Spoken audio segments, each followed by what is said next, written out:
दुनिया का वो ताकतवर तरीन बादशाह जिसके एक इशारे पर लाखों गर्दनें झुक जाती थीं, जिसने जमीन पर जबर और दहशत की वो सल्तनत कायम की जिसकी मिसाल तारीख में नहीं मिलती। लेकिन फिर सिर्फ एक लम्हा आया और वो कायनात का सबसे जलील इंसान बन गया। पर कैसे? तारीख के गिर्द आलूद औराक में एक ऐसा नाम दफन है जिसने पहली बार जमीन पर जबर की बुनियाद रखी। ये महज एक बादशाह का नाम नहीं, बल्कि ये बगावत का वो मुजस्समा है जिसने 400 साल तक दुनिया को अपने कदमों तले रौंदे रखा। एक ऐसा शख्स जिसने न सिर्फ इंसानों को अपना गुलाम बनाया, बल्कि कायनात के खालिक को चैलेंज करने की जसारत। लेकिन क्या आप जानते हैं कि वो कौन सा तजाद था जिसने तारीख के इस ताकतवर तरीन इंसान को एक हकीर मच्छर के सामने घुटने टेकने और अपने ही सर पर जूते खाने पर मजबूर कर दिया? आखिर वो जिल्लत की कौन सी इंतहा थी जिसने एक खुदाई के दावेदार को तमाशा बना दिया? आज हम महज किस्से कहानियां नहीं दोहराएंगे, बल्कि कुरान करीम की आयात, मुस्तनद अहादीस और बाबुल की आर्कियोलॉजी की रोशनी में उस पोशीदा सच्चाई को तलाश करेंगे जो आम वीडियो में बयान नहीं की जाती। नमरूद के नाम के पीछे छुपा बागियाना राज क्या था, और वो क्या साइंसी और तारीखी शवाहिद हैं जो आज भी इराक के बंजर मैदानों में उसकी मौजूदगी का पता देते हैं। अगर आप नमरूद की कहानी से वाकिफ हैं तो ये वीडियो आपके इस तसव्वुर को एक नई वुसअत देगी। लेकिन इससे पहले कि हम तारीख के इन गहरे राजों से पर्दा उठाएं, अगर आप ऐसी ही ईमान अफरोज और तारीखी वीडियोस देखना पसंद करते हैं तो अभी सब्सक्राइब करके बेल आइकन को दबाएं। यही वो हौसला है जो हमें मजबूर करता है कि हम तारीख इस्लाम के इन पोशीदा गोशों को रिसर्च की रोशनी में आपके सामने लाते रहें। इस इबरतनाक दास्तान को समझने के लिए हमें वक्त की गर्द हटाते हुए तकरीबन 4000 साल पीछे जाना होगा। ये 2000 से 1800 कब्ल मसीह का वो दौर था जब इंसानियत तूफान नूह के बाद दोबारा मुनज़्ज़म हो रही थी। ये दास्तान शुरू होती है बाबिल से, मौजूदा इराक का वो जुग्राफियाई कल्ब जो कभी अपनी हरियाली और जरखेजी की वजह से तहजीब का गहवारा कहलाता था। यही वो जमीन थी जहां पहली बार एक अजीम सल्तनत का ख्वाब देखा गया। इमाम इब्ने कसीर रहिमहुल्लाह अपनी मार्का आरा तसनीफ अल बिदाया व निहाया में इसका नसब बयान करते हुए लिखते हैं कि वो नमरूद बिन कूश बिन हाम बिन नूह, वो नूह अलैहिस्सलाम के पोते कूश का बेटा था। ये वो नाम था जिसने तूफान नूह के बाद जमीन पर पहली बार सरकशी का बीज बोया। नूह अलैहिस्सलाम की नस्ल से निकलने वाला ये वो पहला शख्स था जिसने तागूत की बुनियाद रखी। नमरूद वो पहला इंसान था जिसने अपने सर पर ताज रखा। इससे पहले बादशाहत का तसव्वुर तो था, लेकिन सर पर ताज सजाकर उलूहियत और किब्रियाई का ये तकब्बुराना इजहार नमरूद ही की इजाद थी। उसने बादशाहत को महज सियासी इख्तिदार नहीं, बल्कि खुदाई के मनसब पर फायज होने का जरिया बना लिया। लेकिन बाबिल की ये तहजीब सिर्फ इमारतों तक महदूद नहीं थी। ये दुनिया में मुनज़्ज़म बुत परस्ती और सितारा शनासी, एस्ट्रोलॉजी का सबसे बड़ा मरकज बन चुकी थी। इमाम तबरी रहमतुल्लाह अलैह की रिवायात के मुताबिक नमरूद के दरबार में कलदानी, चैल्डियन नजूमियों का एक बड़ा ग्रोह मौजूद था जो सितारों की चाल से मुस्तकबिल बताने का दावा करता था। जब इख्तिदार हद से बढ़ जाए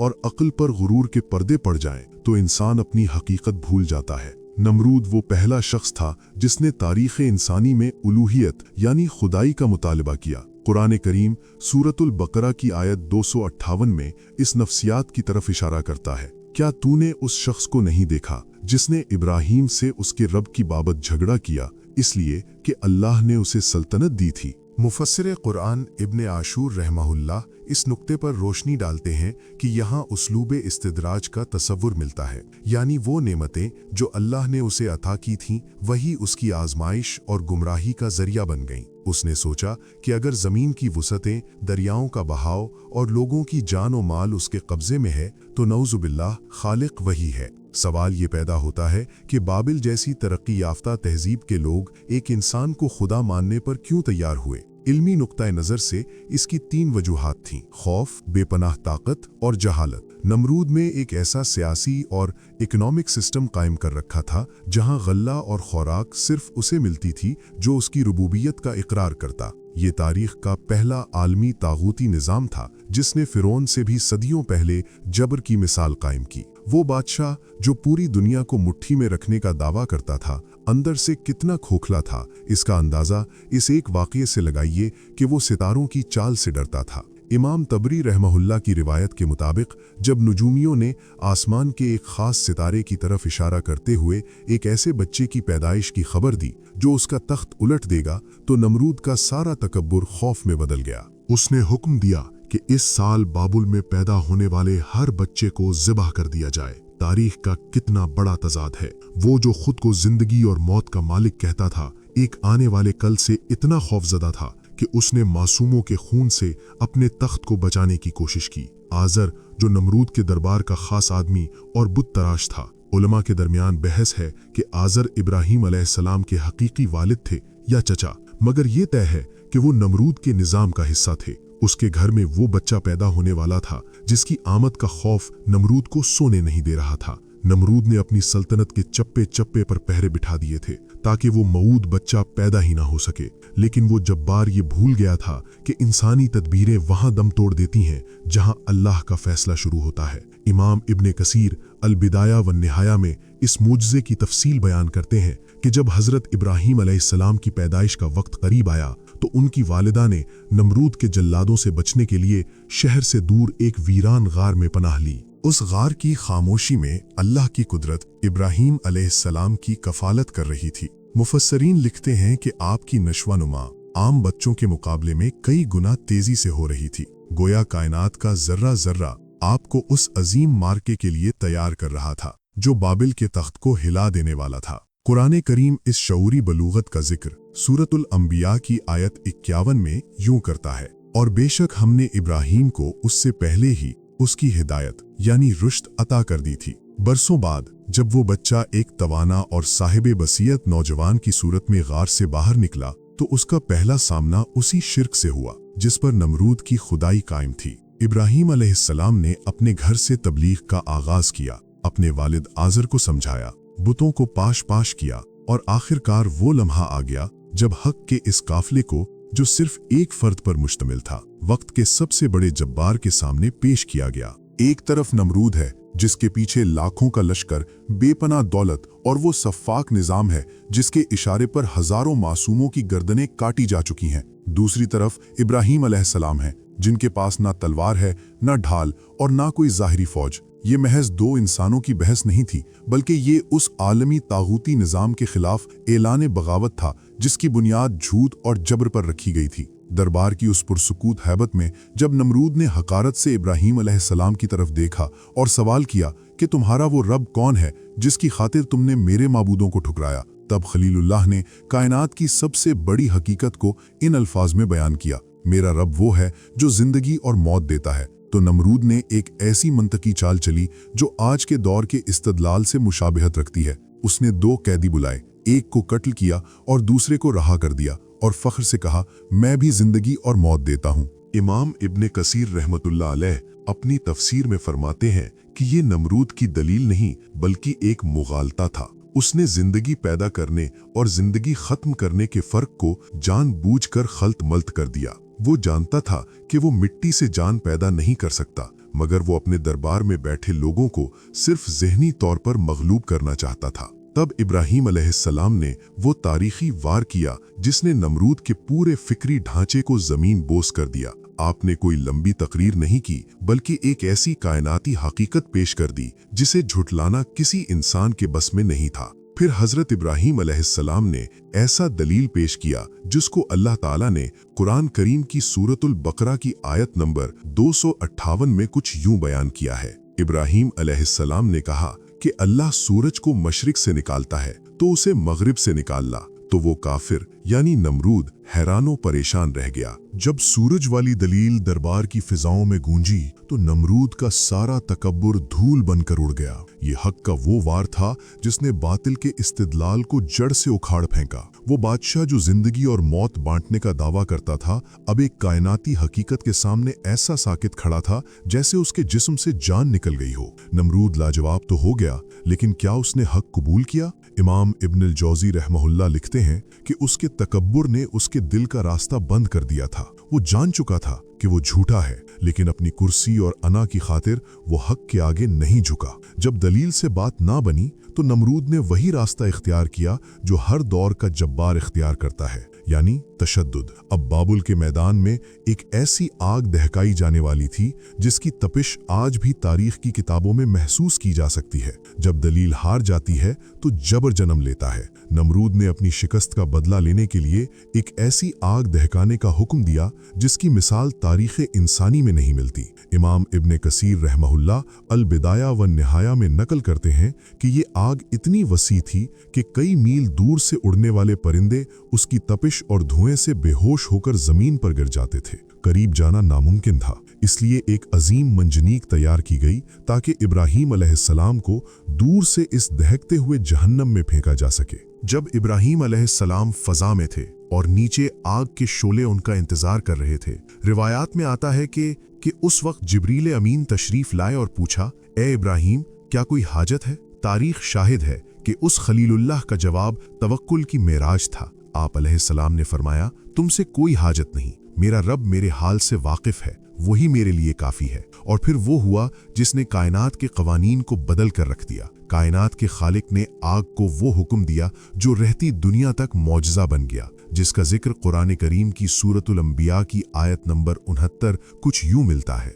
हमने हुक्म दिया, ए आग ठंडी हो जा और इब्राहीम पर सलामती बन जा। मुफस्सिरीन फरमाते हैं कि अगर अल्लाह सिर्फ बर्दन ठंडी हो जा फरमाता तो वो आग इतनी यखबस्ता हो जाती कि इब्राहीम अलैहिस्सलाम को तकलीफ पहुंचाती, लेकिन साथ ही सलामन सलामती वाली फरमाकर उसे एक पुरसुकून गुलजार बना दिया। आग ने जलाने की अपनी सिफत खो दी क्योंकि वो अपने रब के हुक्म की पाबंद थी, नमरूद की नहीं। आग के इस अलाव में हजरत इब्राहीम अलैहिस्सलाम के जिस्म पर मौजूद जंजीरें और रस्सियां तो जल गईं, मगर उनके लिबास का एक रेशा कक मुतासिर न हुआ। नमरूद बुलंद महल से ये मंजर देख रहा था। उसने देखा कि आग ने हुक्म माना मगर उसने नहीं माना। बेजान मखलूक ने अपने रब को पहचान लिया, मगर तख्त पर बैठे बादशाह ने अपनी अना की खातिर इस सच्चाई को ठुकरा दिया। ये हठ धर्मी की वो इंतहा थी जिसके बाद अब सिर्फ कुदरत के आखिरी फैसले का इंतजार था। लेकिन जब एक जब्बार मोजिजात को भी जादू करार देकर रद्द कर दे तो फिर आसमान से वो लश्कर उतरता है जिसका मुकाबला दुनिया की कोई मंजनीक और कोई फौज नहीं कर सकती। जब इंसान की अना आसमान को छूने लगे तो वो ये भूल जाता है कि जिस बुलंदी पर वो खड़ा है वो उसके जवाल की पहली सीढ़ी है। इमाम तबरी रहमतुल्लाह अलैह और इब्ने कसीर रहमतुल्लाह अलैह बाज ऐसी रिवायात नकल करते हैं कि नमरूद ने नऊजुबिल्लाह आसमान के खुदा से लड़ने के लिए उकाबों की मदद से ऊपर जाने की कोशिश की। अगरचे इन रिवायात की असनाद पर मुहक्किकीन कलाम करते हैं, लेकिन ये नमरूद के उस पागलपन की अक्कासी जरूर करती हैं जो उसे इक्तदार के नशे में लाहिक हो चुका था। आखिरकार उसने अपनी पूरी फौज को मैदान जंग में जमा किया। ये अल्लाह के खिलाफ ऐलान जंग था, लेकिन कायनात के मालिक को किसी एटमी हथियार या किसी अजीम लश्कर की जरूरत नहीं थी। अल्लाह ने नमरूद के गुरूर को तोड़ने के लिए अपनी सबसे हकीर मखलूक का इंतखाब किया। इब्ने कसीर अल बिदाया वल निहाया में इस हौलनाक मंजर को बयान करते हैं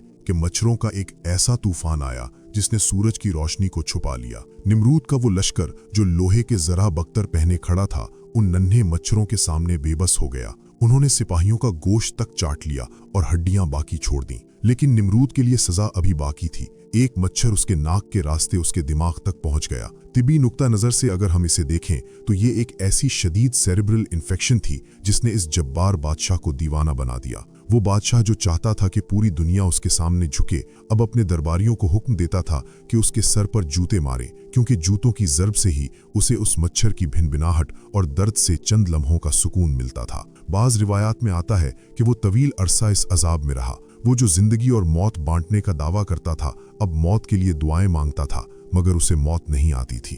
कुरान ने नमरूद के लिए जो अल्फाज इस्तेमाल किए वो गौर तलब है। अन आताहुल्लाहुल मुल्क, अल्लाह ने उसे बादशाहत दी थी। मुफस्सरीन कहते हैं कि ये इस्तिदराज का वो उसलूब है जहां अल्लाह किसी सरकश को ढील देता है, उसे नेमतें अता करता है, यहाँ तक कि वो गुरूर के आखिरी दर्जे पर पहुंच जाता है और फिर उसे अचानक पकड़ लिया जाता है। आज के दौर में भी जब हम मादी तरक्की और वसाइल की फरावानी देखते हैं तो हमें ये नहीं भूलना चाहिए कि कभी कभी नेमतें इनाम नहीं बल्कि आजमाइश और इस्तिदराज होती हैं। जदीद दौर में 1845 में जब माहिर आसार कदीमा ऑस्टिन हेनरी लेयर्ड ने इराक में खुदाई शुरू की तो नमरूद नामी कदीम शहर के निशानात दोबारा दरियाफ्त हुए। यहाँ से मिलने वाले इंसानी सर वाले शेर या लमासू और देव हैकल मुजस्समे इस दौर की ताकत और जाहो जलाल की गवाही देते हैं। लेकिन ये शहर आज एक बंजर रेगिस्तान है। ये आसार कदीमा हमें बताते हैं कि जो नाम नमरूद ने सदियों तक जिंदा रखने के लिए पत्थरों पर नक्श करवाए थे, अल्लाह ने उन्हें सिर्फ एक निशाने इबरत बनाकर महफूज किया। नमरूद की तामीर करदा सल्तनत मट्टी तले दब गई, मगर इब्राहीम अलैहिस्सलाम की तामीर करदा दीवारें यानी काबा आज भी पूरी दुनिया का मरकज है। यही वो फर्क है जो मिट जाने वाली ताकत और हमेशा रहने वाले हक के दरमियान होता है। नमरूद की इस इबरतनाक दास्तान में आपके लिए सबसे बड़ा सबक क्या था? हमें कमेंट्स में जरूर बताएं। अगर ये तहकीकी काविश आपको पसंद आई तो वीडियो को लाइक करें और मजीद तारीखी दस्तावेजी फिल्मों के लिए हमारे चैनल को सब्सक्राइब करें। मिलते हैं ऐसी तरह की अगली किसी वीडियो तक, तब तक के लिए अल्लाह हाफिज।